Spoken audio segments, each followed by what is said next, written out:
Good afternoon, everyone. Dr. Let here. Listen, it's been an incredible journey for me, and many of you have watched how all of this has unfolded over a short period of time. I cannot thank all of you enough for all of the support, all of the encouragement. I'm honored to be here with someone that has very quickly become a very close, trusted mentor of mine, Dr. Scott Allen. I'm not going to spoil his introduction and take his shine away. Dr. Allen, please introduce yourself. Well, thank you. Thank you. I am if there was one word that would sum me up, it's curious. I think I've always been curious. And so luckily, somehow I landed on this topic that for me, I have the most curiosity about, and that is leadership and leader development, because we know what it feels like to be in the presence of someone who does that work really well, that great coach, that great teacher, that great leader. And we know what it feels like to be in the presence of someone who doesn't do that well, who struggles to do that well. So I'm fascinated by this puzzle of how we better prepare people to serve. How would we better prepare people to lead, to parent, to coach, to teach? And I think that's kind of my life's passion. I taught in a college of business for 17 years, and now I have an independent practice, have my own podcast as well. And I absolutely love learning. So I'm going to learn from you today. We're going to learn together. I'm excited for the conversation, sir. Yes, and now I will put Dr. Allen's contact information in the description. So please connect, please reach out. He will receive his flowers throughout this interview. So stay tuned. Now, Dr. Allen, as an expert on leadership development, you have three reasons that essentially explain your why. Help people see themselves more clearly, take research that feels distant and make it practical, and then really thinking about how you influence lives so that someone can go on to become a better leader. Explain to the viewers, how did you develop from a mentee to a mentor, and then who would you consider your biggest influence or inspiration? Okay. So I think for me, my favorite quote about leadership goes like this: who you are is how you lead. And I love that quote because I think you can also say who you are is how you parent, who you are is how you partner, who you are is how you coach, who you are is how you teach. And so for me, I think that is kind of the fundamental master, like beginning point when it comes to this whole conversation around leadership. And if you are a grounded, mature, centered, curious, humble, confident individual, we're probably better off than if you are a immature, self-centered, egotistical individual, if we put you in a position of authority. So this whole kind of business of personal growth, personal development, I think it's absolutely foundational to effective leadership. And everyone who puts themselves in a position of authority, who takes on a position of leadership, I think it's incumbent upon themselves to be in this space of personal growth. That's why I love what you're doing, right? You're exploring, trying to become a better version of ourselves. By no means, by no stretch of the imagination, have I arrived or am I perfect. Just ask my wife and my kids, my coworkers. I mean, I have areas of growth for sure, but I'm in the game. Before we recorded today, I was with my therapist on the phone for an hour, speak with him every 2 weeks, have done so for about 19 years. And that is one of my ways of really trying to become a better version of myself. I also have a mentor. I speak with Gary almost every couple weeks. We're at about a once a month right now. But generally speaking, I have a mentor. I walk with my wife every morning. I'm constantly listening to audiobooks, constantly listening to podcasts, trying to become a better version of myself. So when it comes to the topic of leadership and personal growth, I think they're one and the same. And I think if others are in your care, that question of who you are is how you lead, who you Mm. are matters a lot to those children. It matters a lot to your partner. It matters a lot to your team members. And again, are you the best possible version of you so that when you show up, when you walk in the room, you can actually help the work of the group move forward? You're not a barrier. You're not a boundary. You're not a wall. You're not a tornadic force, you are a calming force. You are a presence. You are a guide. You are helping. You're a servant, if we take a servant leadership perspective. So I don't know if I just answered your question, but that's what I riffed on. Yes, no, that was perfect. That was absolutely perfect. Yeah. Now, we've talked extensively offline about several crucial skills that one should develop, whether it's becoming a better leader, a better person, their influence, their network. When you think about public speaking, right, and someone Mm, trying to develop that skill, what advice yeah. would you give to someone interested in developing their public speaking skills without joining a national organization and maybe they have limited resources? How can they still develop the skill to speak publicly? Sure, sure. Okay, couple ways to be thinking about this.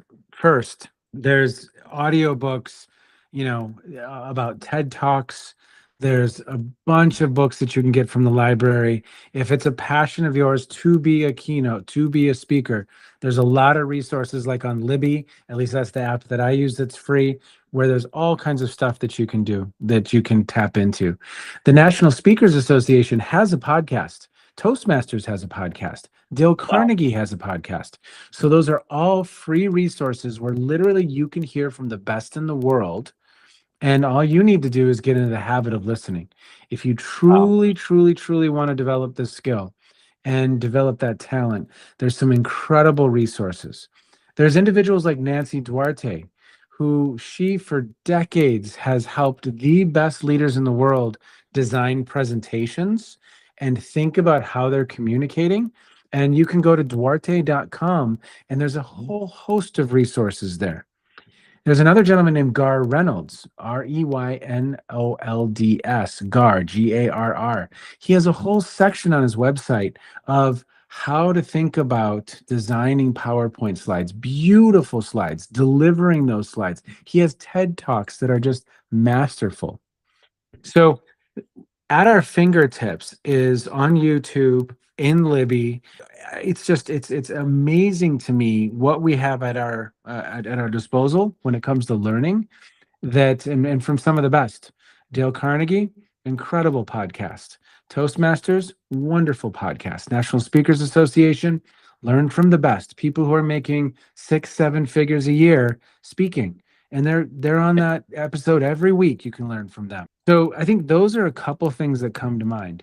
Then, are you working the clubs? Are you raising your hand every possible time that you can? And are you raising your hand and are you doing things for free? You listen to comedians. Comedians, in some ways, are the closest thing I can kind of come to how to build a speaking career. They will do the kind of open mics for a long. They will perform in a laundromat. They will perform in a deli. Anytime they can get on stage, whatever time it is, they will get on stage and they'll do their bit. And I don't think public speaking is any different. So what are those organizations where you can raise your hand and say, hey, you know what? I would be more than willing to come speak to your school. I would be more than willing to come speak to your organization. And once you've kind of landed on what your audience is, maybe it's youth, maybe it's, mid-career professionals or emerging professionals, whatever that audience is, where do they live? And are you getting in the reps? Are you clear and kind of like really, really focusing in on what is your message going to be? What do you want to communicate? What do you want to deliver? And then are you getting in those reps? And slowly over time, you become more and more comfortable. You learn. That didn't go well. I mean, I literally gave a speech about a week and a half ago, and I said, oh man, I need to scrap that intro. That was dead in the room those first 5 minutes. And I need to rework that with intentionality. So it's all that, and then I think the only last thing I would say is who in your life is really, really willing to give you the feedback, sometimes the harsh feedback, the critical feedback Yes. to help you develop and grow. Are you videotaping yourself and are you watching that back? And are you really, truly, if you want to do it, you can do it. You can build it. I have a quick story for you. I taught at John Carroll for 17 years. There's an actor on SNL right now, Marcelo. You know Marcelo? Have you ever heard of Marcelo on SNL? Yes. Okay. So he has a wonderful stand-up comedy right now on Netflix. Well, he was a student at John Carroll, and he came in my office one night because I was his advisor. And I had this just wonderful conversation with him. And he was working the clubs. He was working the clubs in Cleveland, Ohio, mastering his craft, going to school during the day, and then working the clubs in Lakewood and Cleveland at night and getting in the reps. And all of a sudden, he starts building this following. And all of a sudden, I look one day and it's announced that he's on SNL. And I'm like, I know that guy. Holy wow, that is so awesome. So, those are a couple things that come to mind. Lots of free resources. Are you clear on your audience? Clear on the message you want to deliver? And then are you tapping into, and do you have people who will give you that feedback so you can continue to hone your craft? That's how Yes. I Now, think about it. Dr. Allen, I 100% agree with that. And I am a huge proponent of the opportunities when they present themselves, take them, especially if you are in an academic setting. So if you're in college, if you're in high school, class presentations, you should be the one presenting on the project. Yep. If you have opportunities to speak across campus, across your school, take those opportunities. That 5-minute presentation is something that's helping you develop your elevator pitch. And Yep. so I also think of it as when you're applying for jobs and you're interviewing, and the question that is really nerve-wracking for a lot of us, tell me about yourself. Yeah. Right. So you go through these introductions that you continuously practice, you hone your craft, as Dr. Allen stated, get the reps in. So Yep. for many of you, you're watching all of these videos. I'm also doing that myself. I'm Mhm. getting the reps in. If anyone that has watched a video of mine, you'll see that my introduction may change in each video. One, Yeah. because my guests are amazing and I'm not trying to take anything away from them. So I really work on how can I introduce them while still perfecting my craft. So I'm a continuous learner. Now, Dr. Allen, switching gears a bit, Yep. in many ways, fluency in AI can be considered a hard skill of sorts. So really understanding how to utilize AI in the workplace is something that no matter if you're a new college graduate, you're mid-career, you're established in your career, what trends, if you were to predict trends with AI in the workplace, have you identified? And then how can we prepare for those trends? Okay. In some ways, it's the same conversation with your podcast and switching up your introductions. It's the same conversation with the public speaking. I think it's the same conversation with artificial intelligence. So I'm going to connect those dots here in just a moment. But there's a wonderful book called Start Ugly, and it's a small, teeny little book, but it's called Start Ugly. I think at times in our heads, I think, well, how could I ever become Marcelo? And it stalls me. Or I can't ever learn everything I need to know about AI, so it stalls me. Or a podcast, so I'm going to have a microphone, so I'm stalled. And what I love about what you're doing, you're not even using a microphone right now. You are opening up the laptop and recording and uploading it to YouTube, and you're starting. And I'm not saying you're starting ugly, but where you end is not going to be where you started. You're going to look back someday and be like, "Ooh, wow, I did that." Okay. But you're going to see how far you've come. And I think that for me is the master lesson. There's another friend that I have who wrote a book called Scare Your Soul. And I love the title of that book. And it's a book all about courage. Are you putting yourself out there just outside of your comfort zone? Maybe it's an open mic. Maybe it's starting to fool around and experiment. Maybe it's opening up the laptop and inviting a guest and starting a podcast that doesn't even have a name yet. Who cares? Start ugly. Go. Jump in, learn, experiment, explore. And I think for me, whether it's AI, whether it's a podcast, whether it's performing comedy, whether it's public speaking, are you putting yourself out there, and are you moving your way forward, sometimes in inches, each and every day? And I think each one of us will be amazed at how far we get after a period of time. So, in my opinion, yeah, I think AI is going to disrupt large factions of multiple industries. Marketing, for instance, human resources, for instance. Are you the individual who has mastered the tools of this space? And if you have, you are staying relevant and you'll always have a future. But I think for the individuals who struggle to proactively start ugly, proactively jump in and start learning these programs. We were talking about Descript, which is a tool that podcasters use. Fascinating tool for editing. Jump in and start ugly. Watch some videos. Everything's on YouTube. You can learn anything on YouTube. Jump in, start ugly, and start learning. And that's really what I've done when it comes to podcasting. When it comes to LinkedIn, posting every day, I look at my post from a year and a half ago and I cringe. But you know what? I started ugly. I jumped in. And so much of my life has become kind of learning in public and failing forward, to use a phrase by John Maxwell. So, there's a wonderful scene in the film Hidden Figures where we have computers, and these were humans working in a room, and they were computing. They were doing math. They were Wow. humans. They were computers at NASA. And NASA had purchased this big, huge mainframe computer from IBM that was literally destined to kind of wipe out all of the computers, because now we had the IBM big filled a room computer. So all these people were potentially going to lose their jobs. Well, one of our main characters, she goes and she learns the IBM mainframe computer. She becomes highly relevant to the success of NASA, and she teaches her people how to do this as well. So they stay on the cutting edge, they stay relevant. So I think, throughout history, we've had these moments like the steam engine, the printing press, the personal computer, the internet, that have fundamentally shifted, the combustion engine, fundamentally shifted how we work. As long as you know how to use those tools that are highly relevant at the time, you're going to stay on the cutting edge. I think it's those who don't choose to proactively do that that are putting themselves, in my opinion, a little bit at risk, myself included. So again, start ugly, jump in, learn. And I think if you do that, you're going to be ahead of a large faction of the people out there. You agree? What do you think? Yes, absolutely. And so this next question actually really follows that up perfectly.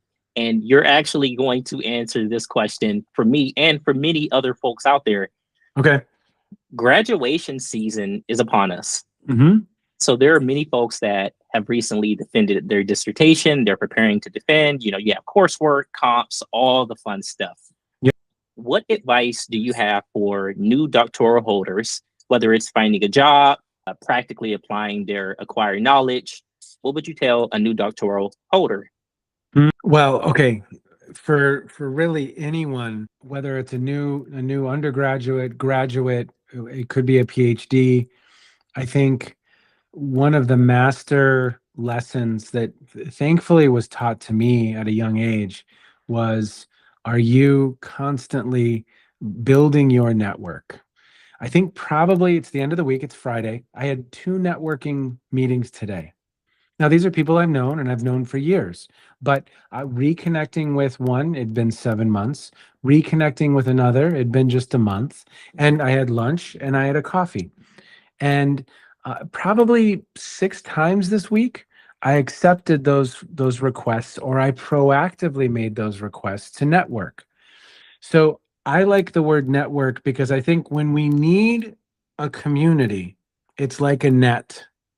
If our web is strong, those relationships that we've invested in, sometimes over years, is strong, there's a net that can catch us when we need it. And sometimes that's our parents' friends, sometimes that's family members, sometimes that is peers from college or from your graduate program. But are you invested in a wide range of relationships? And if you are, that not only keeps you relevant on the cutting edge and really, really kind of top of mind with a whole host of people, but for me, I think you can put a lot of good out into the world as well. You can be what's called a go-giver. Incredible book for listeners. If you've never read The Wow. Go-Giver, read The Go-Giver. It's an incredible way of working through life and navigating life. But I think you can put a lot of good out into the world. And I think you'll start to see how that kind of comes back to you. So for a cup of coffee, that investment of a little bit of time and a cup of coffee, are you constantly opening up the computer and doing the Teams call or doing the Zoom or going on a walk and having a conversation or meeting someone for coffee?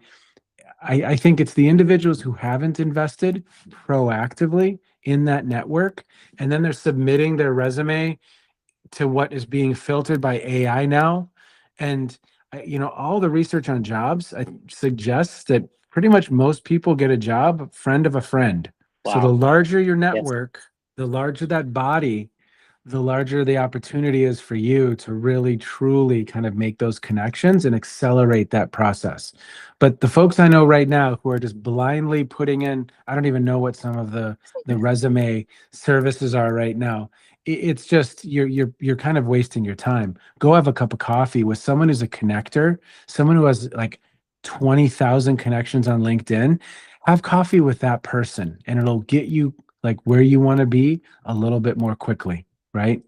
So you're going to have these relationships. I think in Gladwell's book, he called them, well, I don't remember the phrase he used, but these are master connectors. And we all have them in our lives. That individual who knows everyone. And they're just a powerful force. I have a couple of those folks in my world, and it's just amazing when I connect with them, the resources that they have at their kind of fingertips. So for me, if you're kind of doing it right now, it's a little bit late. So start now, invest in that network. And I think it's one of the most, especially when you're in your 20s and early 30s.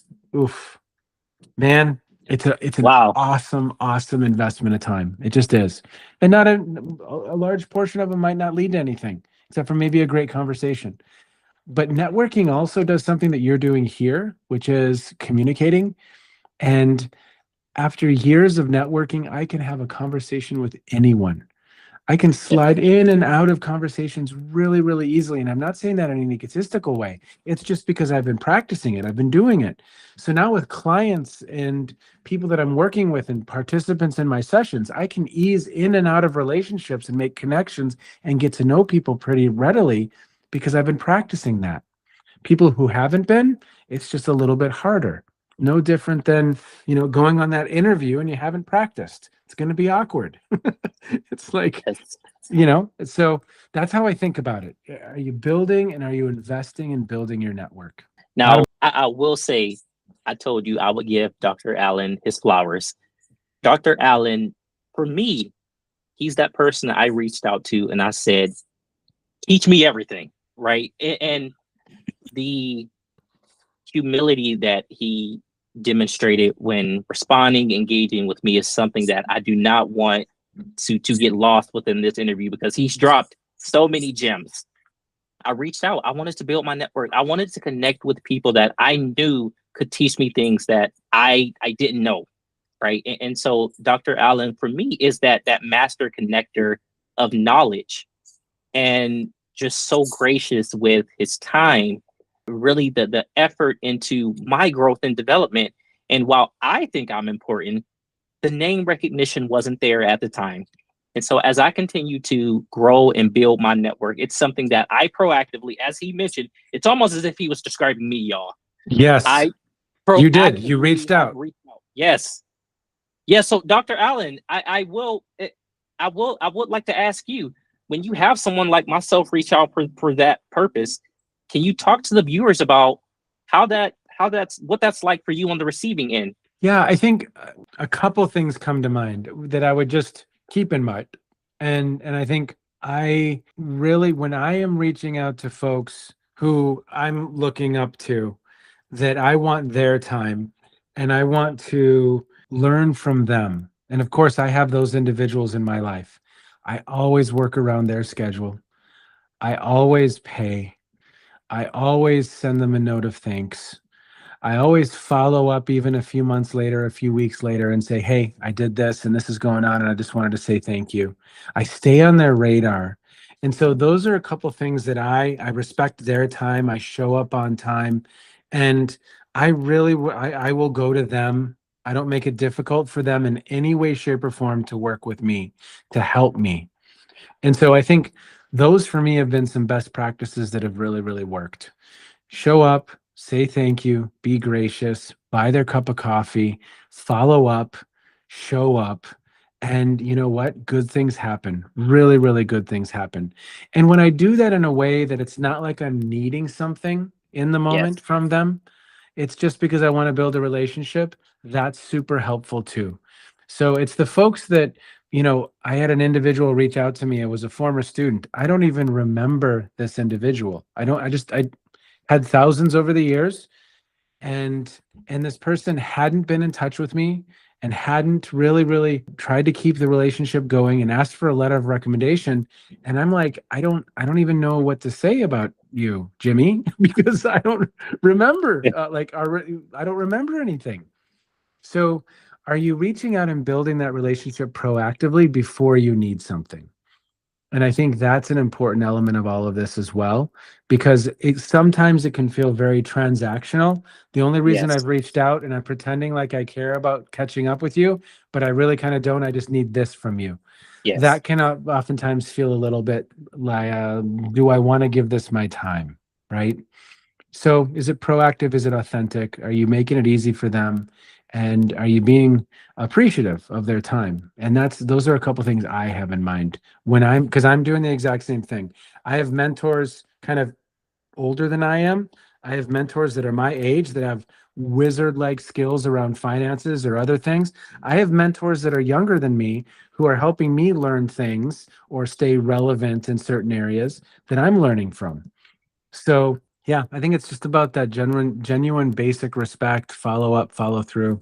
That's how I think about it. Did I Yes. And miss now, anything? I mean, how do you think about it? no, no. Yeah. So, and what how I think about it is that for me and what I focus on, yes, all of that.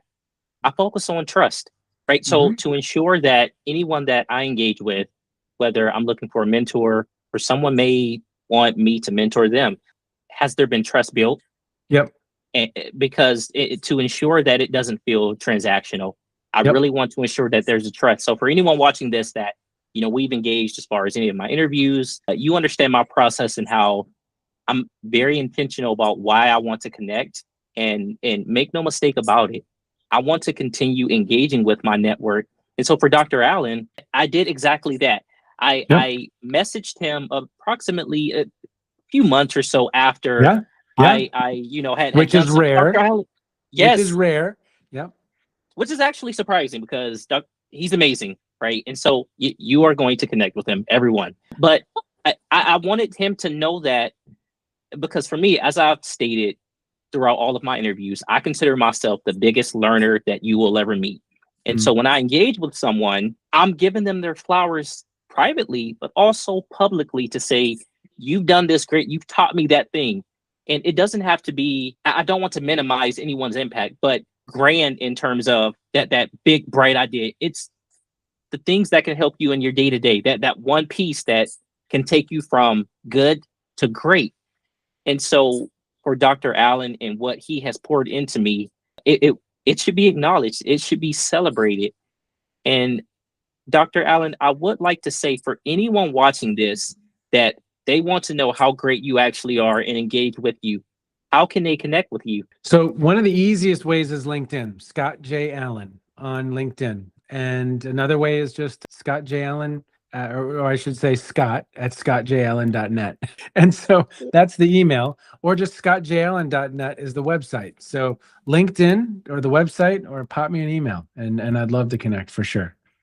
Yes, and Dr. Allen, are there any career professional updates you would like to share with the viewers? I have a book coming out, and so that's been super exciting. So be on the lookout for that. It's been a really fun process to write this book, and it's about a family, and it's about leading in family. And so not always the easiest place to lead, to have influence, if you're trying to influence your grandfather or influence your mother. And so it was a really fun project to work on. So been working on that. And then yes, I mean, another place that people can find me is that I have a podcast as well, and that's called Practical Wisdom for Leaders. And so again, my passion is how do we better prepare people to serve in positions of authority and leadership roles. So that's what I explore each and every week, and I'm getting my butt kicked by people who know a heck of a lot more than I do about something in the world, and loving it. Again, Yes, start ugly. Just, learn in public. That's what I'm doing, learning in public. And it's been a lot of fun. It's been a lot of fun. I love that. So, Dr. Allen, as we close this incredibly insightful, motivational, inspirational interview, what would you say is a takeaway that viewers should leave with? Well, the Greeks said it well, know thyself.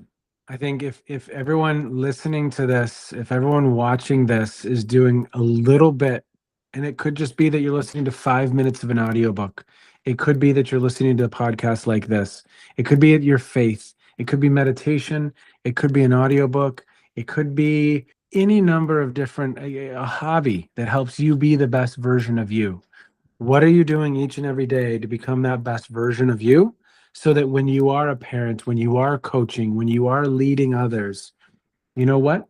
People are in good care. They're in good hands when they're working with you. So that's what I love to think about. For me, that's the takeaway. Yes, thank you so much, Dr. Allen. This has been incredible. As I mentioned, everyone, you will be able to connect with Dr. Allen. His information will be in the description. Dr. Allen, it has been a pleasure. So for myself and Dr. Allen, we stay connected. So you will see something with us. I'm putting it out there right now. You will see us collaborate in the future. I promise. Thank you, Dr. Allen. Thank you. Be well. Have a great evening.